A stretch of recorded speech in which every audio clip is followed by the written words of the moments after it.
अस्सलाम वालेकुम गाइस, कैसे हैं आप सभी लोग। उम्मीद करती हूँ खैरियत से होंगे। आज मैं बना रही हूँ बेसन की खरलियाँ।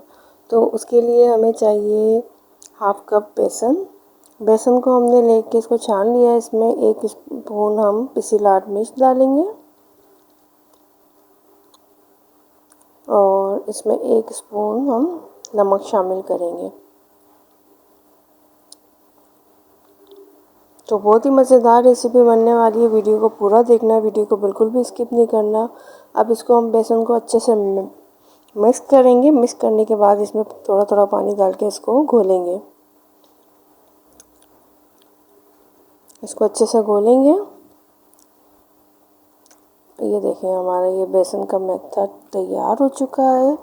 ये हमारा बेसन घुल चुका है और इसको अब हम चूल्हे पे रखेंगे और बेसन को अच्छे से पकाएंगे। जब ये अच्छे से पक जाएगा, गाढ़ा हो जाएगा, तो उसके बाद ये देखें खुद ही समेटता हुआ आ रहा है, बिल्कुल गाढ़ा हो चुका है। अब इसके हम एक थाल में हमने ग्रीस किया था घी से और इसके बाद ये बेसन हमने जमा के इसकी कतलियाँ बना ली हैं। ये कतलियाँ रेडी हो चुकी हैं। उसके बाद एक पतीले में हम ऑयल डालेंगे हाफ कप और इस ऑयल में हम थोड़ा सा ज़ीरा डालेंगे। ज़ीरा शामिल करने के बाद इसमें हमने एक प्याज लिए कटिंग करके, प्याज इसके अंदर हम शामिल कर देंगे। प्याज शामिल करने के बाद इसको थोड़ा सा फ्राई करेंगे और ये हल्की सी जैसे फ्राई हो जाएगी तो इसके अंदर साथ में इसमें हमने जो लहसुन लिया था वो लहसुन भी हमने इसमें शामिल कर दिया और दोनों को अच्छे से फ्राई करेंगे। इसके बाद इसमें हाफ कप मैंने दही ली है, वो दही इसके अंदर शामिल करेंगे। हाफ कप दही डालेंगे इसके अंदर।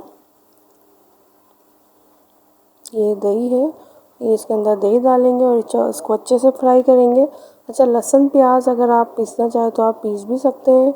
मैंने इसको पीसा नहीं है, मैंने साबुत ही डाला है। तो ये सब चीज़ें घुल मिल के अच्छे से पिस जाएंगी मसाले में ही। अब इसके बाद इसमें 1 स्पून मैंने नमक डाला है और 1 स्पून इसमें मिर्चें डाली है, पिसी लाल मिर्च, और 1 हाफ स्पून इसमें हल्दी डाली है और 1 स्पून इसमें पिसा धनिया जाएगा। ये पिसा धनिया इसमें डाल दिया हमने और इसको अच्छे से मिक्स करेंगे।